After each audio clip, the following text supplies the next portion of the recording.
বেড়িবাঁধ আসলে এই লোহালিয়ার সকল মানুষের ক্ষতি। যদি এই বেড়িবাঁধের জন্য আমরা অনেকবার সংবাদ সম্মেলন করেছি, যাতে আমাদের এই বেড়িবাঁধে ব্লক ফালানো হয় 1 কিলো। 1 কিলো যদি ব্লক দেয় সরকার, তাহলে আমাদের এই লোহালি ইউনিয়নবাসী বা আশেপাশে যে গ্রাম আছে, যে ইউনিয়ন আছে, তারা সবাই আসলে এই বাঁধ বেড়ি থেকে ক্ষতিগ্রস্ত হয়। যদি এই বেড়িবাঁধ যদি ব্লক ফালানো হয়, তাহলে অনেকগুলো ইউনিয়ন রক্ষা পাবে আমাদের এই ইউনিয়ন।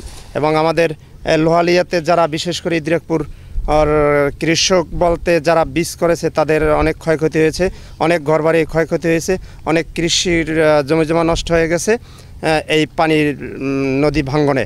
লোহালিয়া বেড়িবাঁধ ভেঙে মাছের ঘেরা ছেলে এই পাশে সাপ তলাই গেছে। কৃষি জমির জন্য মানে ধান ফালানো হয়েছে, সে ধান একবার ফালাইছি, অতিবৃষ্টির কারণে তা নষ্ট হয়ে গেছে। এখন আবার এই নদী ভাঙনের রাস্তা ভাঙ্গিয়া এই পানি উঠিয়া এই দেখেন কি অবস্থা, পানিতে সব তলাই গেছে।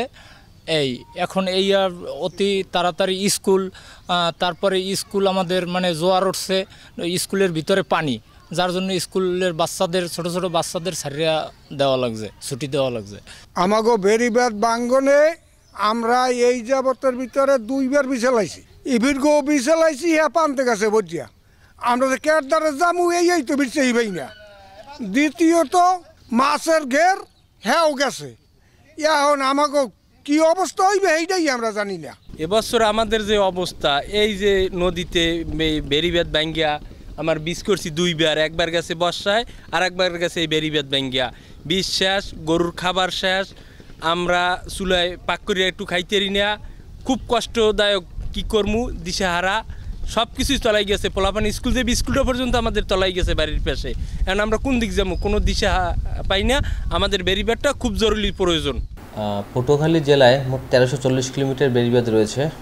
তার মানে বুঝতে পারতেছেন যে হিউজ পরিমাণ বেড়িবাঁধ। তো সম্প্রতি যে নিম্নচাপটি সংঘটিত হলো, এর ফলে আমাদের কিছু স্থানে বেড়িবাঁধ ক্ষতিগ্রস্ত হয়েছে। তো আমরা অলরেডি কিছু যেগুলো একদম খুব খারাপ অবস্থা বা ভেঙে গেছে, এবং কিছু স্পটে অলরেডি কাজ শুরু করেছি।